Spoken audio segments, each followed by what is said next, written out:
ایک دوست نے ایک سوال پوچھا ہے، مجھے اچھا لگا ان کا بات پوچھنا۔ انہوں نے یہ پوچھا ہے کہ اگر کسی شخص کے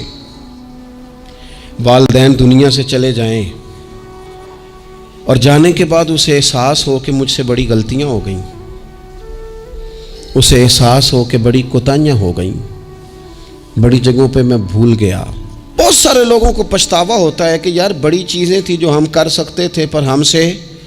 نہیں ہو سکیں۔ انہوں نے پوچھا جی کوئی اب بھی کوئی اس کا حل ہے؟ تو میں نے کہا ہے نا، ہم رسول رحمت کے ماننے والے ہیں صلی اللہ تعالی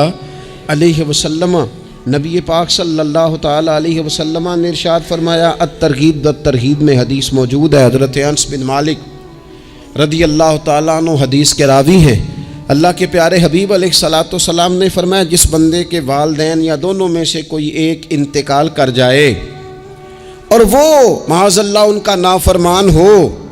تو فرمایا پھر ان کے لیے دعا کرتا رہے، استغفار کرتا رہے، کرتا رہے، کرتا رہے، کرتا رہے، امید ہے اللہ اسے نیکوکاروں میں لکھ دے گا،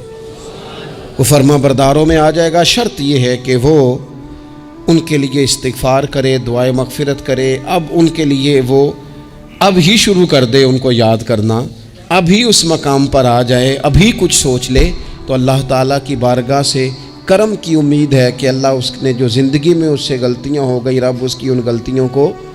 معاف کر دے گا۔ روز استغفار کرے۔ ایک دوست نے مجھ سے ایک دفعہ پوچھا تھا کہ حضرت صاحب والدین چلے گئے ہیں، ان کے لیے کیا کروں؟ تو بڑی بڑی چیزیں بھی کی جا سکتی ہیں، لیکن میں نے اپنے اس محبت والے دوست کو یہ محبت والا مشورہ دیا تھا کہ میں چونکہ آپ کو جانتا ہوں آپ نماز میں کوتاہی کرتے ہیں، آپ نہ نماز پڑھنی شروع کر دیں۔ وہ کہنے لگے جی وہ تو میں پڑھوں گا، والدین کے لیے کیا کروں؟ میں نے کہا نماز پڑھیں، ہر نماز کی آخری رکعت میں کہو گے نا ربنا اغفر لی ولوالدی، کہو گے نا ہر نماز میں،